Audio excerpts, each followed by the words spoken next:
আসসালামু আলাইকুম। আমি হাকিম ইমার তালুকদার। মাঠে প্রান্তরে বনে জঙ্গলে রাস্তার ধারে যে সকল ভেষজ ঔষধি গাছ থাকে সেই ঔষধি গাছের অন্তর্নিহিত গুণাগুণ, কার্যবিধি, ব্যবহারবিধি, শোধনবিধি এবং কোন রোগে ব্যবহার করা যায় সেই সম্পর্কে আলোচনা করে থাকি। সেই ধারাবাহিকতায় আমরা আজকের এই চলে এসেছি এই বনে বা এই জঙ্গলে। দেখতে পাচ্ছেন বন্ধুরা আমার, এই যে পিপুল, জংলি পিপুল বলা হয়, ও অনেকে বলে পিপুল মরিচ বলা হয়।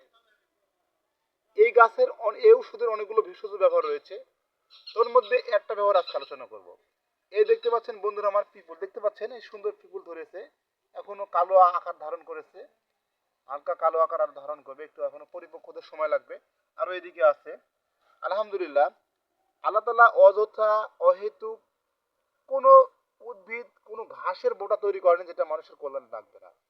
শুধু আমাদেরকে জানতে হবে ব্যবহার বিধি। বন্ধুরা আমার, এই পিপুল মূল যখন পরিপক্ক হয়ে যাবে তখন আপনারা এটা নেবেন, নেওয়ার পর রোদ্রে শুকাবেন। শুকানোর পরে যখন মচমচে ভাব আসবে, ব্লেন্ডারে ব্লিড করে নিয়ে এটা আপনারা এর সাথে নেবেন শোধনকৃত আলকুশি পাউডার, শিমুলমূল পাউডার নিয়ে আপনার 2 গ্রাম পরিমাণ নেবেন এই পিপুল চূর্ণ। নেওয়ার পরে 1 গ্লাস পানিতে দিয়ে, হাফ গ্লাস পানিতে দিয়ে 2 চামচ মধু দিয়ে সেবন করে থাকবেন সকালে বাসি পেটে এবং রাত্রে ভরা পেটে। যাদের ডায়াবেটিস আছে তারা মধুটা নেবেন না। এভাবে খেতে থাকুন।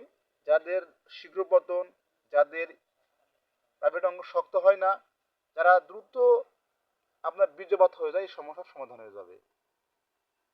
বন্ধুরা আমার, এটা সেবন করতে গিয়ে আপনাদের কোনো সমস্যা হলে বা কোনো সমস্যা জানতে হলে, কোনো বিষয় ওষুধ সম্পর্কে জানতে হলে, হেকিমের চিকিৎসা বা যৌন রোগের চিকিৎসা নিতে হলে স্ক্রিনে দেওয়া নাম্বারে যোগাযোগ করুন।